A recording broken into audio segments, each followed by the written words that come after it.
Welcome back, campers. So in this video I'm going to show you the electrics in the back of the van. So everything that I've routed from the front coming out down here. So this is the main 12 volt from the leisure battery, starter battery, the charger, the fuse circuit for all the auxiliary circuit, and also the 240 hookup as well. So everything again that's been routed from the back is coming out down here, and then is all going to get sorted and then redistributed to where I want them.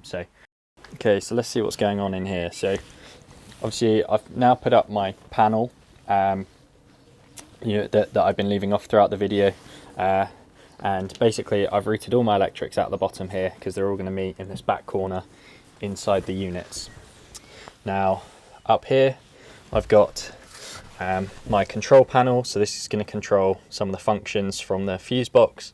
I've got sort of a live and a negative. That's going to be for the 12 volt USB sockets, and then up here I've got obviously the electric hookup, so the 240 volt coming from either the inverter or the mains hookup. Now I'll show you everything I've got coming out down the bottom, so hopefully it'll be relatively easy to understand. Right, so everything that's going on down here, I'll show you what's what. This one here, so this is the 240 volt that comes from the back of the van. So this is, 230. So this comes from the transfer switch that I did under the driver's seat base. So that's the inverter and or the mains hookup. Now this second one, this is the one that goes up to the actual plug socket that's in the panel just up here. So this is going to come down.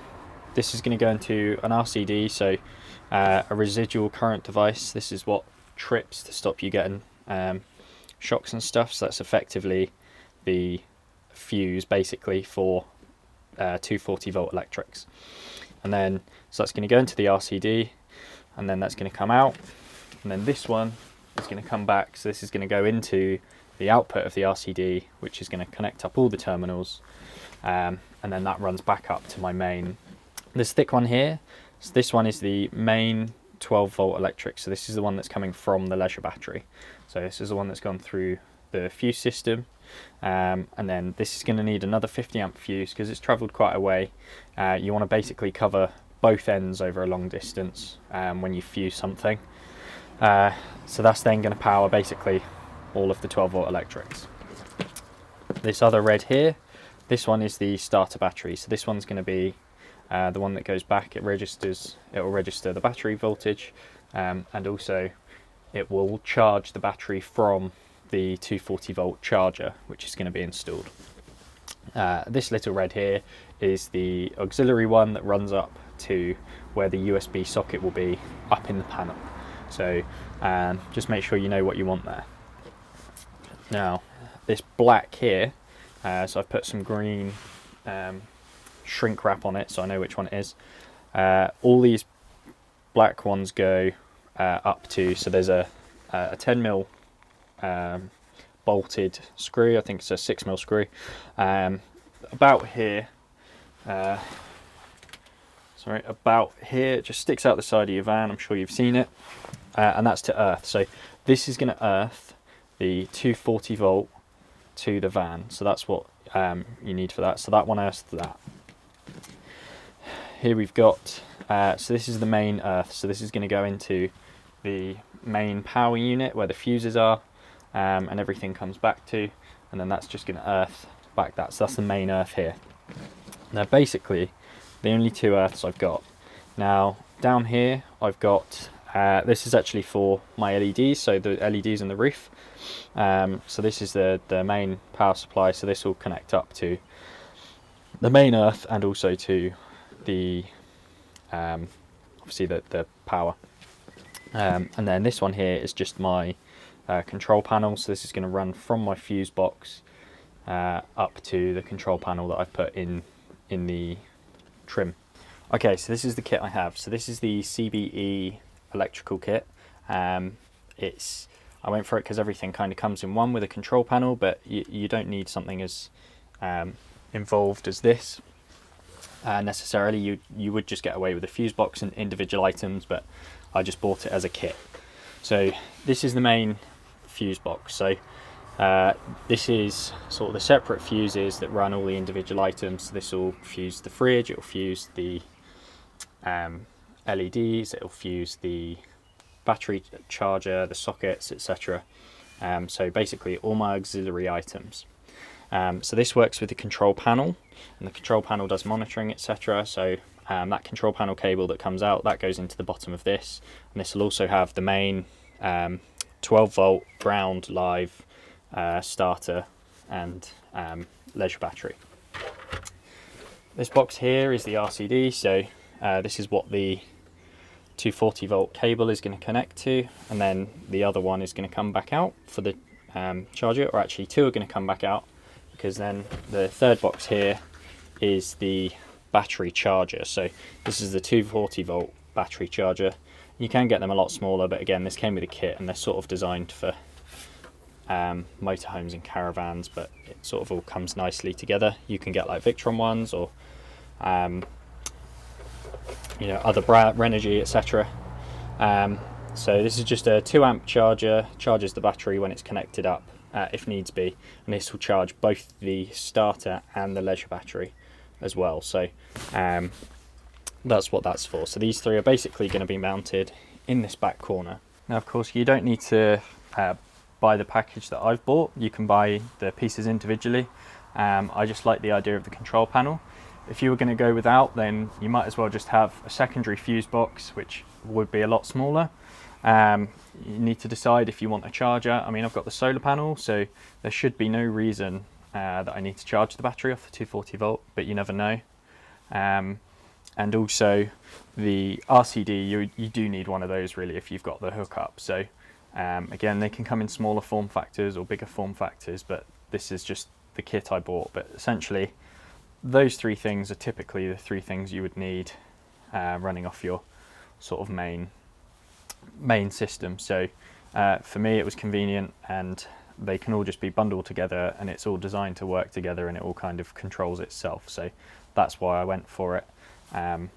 But you can obviously do something different. So the next step basically is to try and connect all of this up in this back corner, make up a panel for them all to sit onto, and fix them into the interior, connect up all the wires, and then we've got to run auxiliary things. So we've got to run one to the fridge and also to the sink, because there needs to be a live for the trigger switch on the pump for the sink as well. So that's two other things to consider. Okay, so now I've put the fuses on for the 12 volt and the starter battery. All the terminal ends are on, the exception of these that I'm going to do once I know exactly how much space I've got. I've got the 240 volt ones there, so now it's just a case of putting the units back in, and then obviously wiring these all up ready to go. Okay, so let's just tell you what's going on here. Right, so this here is the main 12 volt from the leisure battery, so that's come in here. This is the starter battery, and also the charger here. So we've got the negative here, that comes down to here. So in the charger again, we've got a 240 volt coming in, and then there's one coming out here which goes up to these two.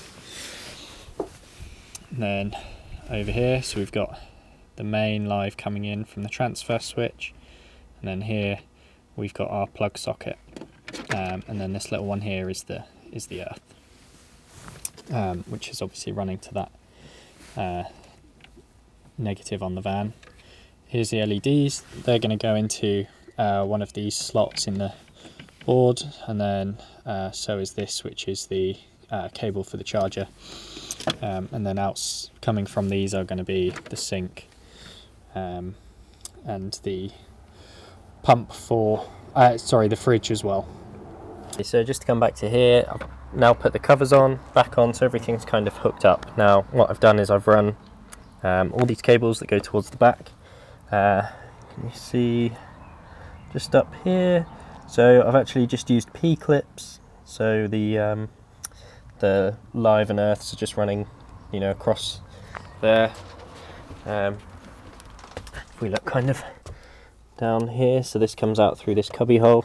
Hopefully you can see that. And then obviously it runs over the back. Here I fit the fridge already.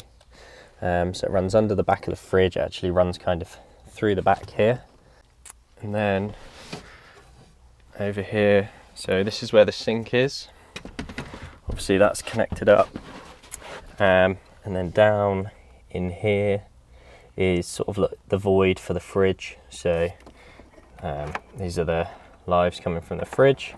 They're just kind of tucked under there. And then up down the back here we've got another P-clip, and this is for the pump. And then probably won't be able to show you this back corner here. So we've got this brown wire, and then there's like a black wire as well, and they're just sort of connected up to that hose. And then that is obviously connected up to the sink itself. So as far as the fridge goes, that's quite easy. You just connect obviously the live and the positive and the negative terminals. When it comes to the sink, so the sink is a series circuit, so it's not parallel. So you have your live coming to the switch on the tap. So the live comes into the switch on the tap, and then the output of the tap goes onto the input of the pump.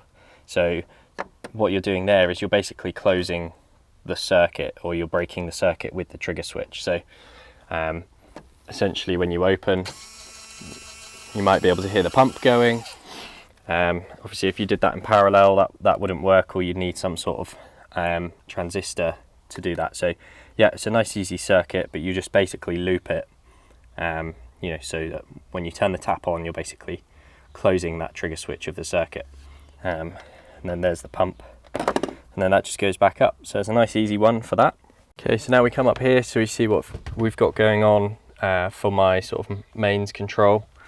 So obviously here we've got just this is a USB-C and USB charger. It's also just got a little battery thing on it as well, and a little cover. So this is obviously my 240 volt that comes from the switch. So when I turn the inverter on, that then goes live, and I know that works. And then here's my sort of control panel. So actually basically I bought this early because I thought I was going to have a tank sender, but I sort of didn't, so it's kind of redundant really. But essentially I can just turn this on. This lets me know it's come on, and then I've got an internal temperature, an external temperature. This is the internal temperature sensor down here, and then over here I've got battery. So this is the leisure battery, and then this one's the car battery, so it just tells me what those are. And then this here would be for a tank, obviously, but I don't have a sender, so yeah. And then so these switches, this is like an awning light, so these are like two auxiliary switches, but because I've put my electrics into the sort of mains with the courtesy light, then obviously these are sort of redundant. And then also we've got here, this is just for the tap, so if I pull the trigger switch, nothing happens. And then if I turn that back on now we've got power. But again, to be honest, that's not really necessary. It's just a bit of a kind of safety feature, as it were. So we'll move over to the LEDs now. So essentially in the roof I've got these LED strips, so these are the Hayfley ones, and then under here basically there are strips inside, so there's just standard strip lights, and this, so underneath this trim here there's actually a connector piece, so it just connects these two together. So this is all, so this goes around the back of the van here, so this comes across the back, and then also it's quite bright outside, up to here Yeah, so let's see if I can get a better shot. You can kind of see this kind of U shape of lighting. Now, if we come back up here, so this is my switch. So it's currently on courtesy, and then if I switch it over here, the lights come on. There you go, you can see that much better. And then this is just off. And this is a dimmer switch as well, so you see the lights starting to dim there. They're pretty much out. Doesn't look like it, but they are. And then here we go, they come back on. So that's really neat as well, so that we can dim it. And then basically, if I now switch this back to courtesy light, what will happen is when I close the doors, or when I open them from the inside, or when you take the ignition out, basically the normal interior lights that would come on, it comes on with those. The dimming works, and also it comes down. Yeah, so essentially this will dim basically with your main courtesy lights up here. So and also if you're sort of sat in the van and you want to turn on, you know, this one, which is, so this is the rear lighting circuit. So I can't remember if in the electrics video I showed you, but basically, because normally in the van you would have two lights in the rear, two interior lights, and those basically have wiring looms that run across here, and then they run across. So if you want to hook onto the wiring loom, you just need, you can either like splice in, or you can buy the sort of splicing, the blue block pieces, and they just, you know, clamp on and don't interfere with the original circuit, which is exactly what I've done. So they're connected to the rear interior lighting. Okay, so if you want to run your LEDs off of the courtesy lights, you want them to work with the standard courtesy light when you open the door, or when you turn on the interior light from the front of the van. I'm just going to go through the wiring that you need to achieve there. So as you know, I've got 12 volt positive and negative running from the back, so they're running from the fuse box, and they essentially run round the van up to the switch, which I've got here, and then so they actually connect to, and I'm going to show this on the, hopefully on the screen now, and then what I'll do is I'll leave a PDF in the comments or down below for you to take yourself, so that you can understand the wiring here. So basically the van has a switched negative for the interior lighting, which basically means it's not switched on the live side, it's switched on the negative side. So, and that goes back, and it's modulated, which is why you get that dimming of the lights. But if you connect it directly to it, quite often you find that the lights do sort of strange things. So what you need is a pulse width modulator, and you also need, which is part of a MOSFET switch, and what that does is it controls the lights and the power to the lights, and helps them dim along with the van's interior circuit. So I'm also going to put in the description or in the comments the wiring diagrams for both the LED light switch, but also for the whole van, so you can see everything that I've done in a slightly more easy to read and take in way, that just shows you what I've got under the driver's seat, the passenger seat, what I've got in this back corner here, and then what kind of feeds everything out from that.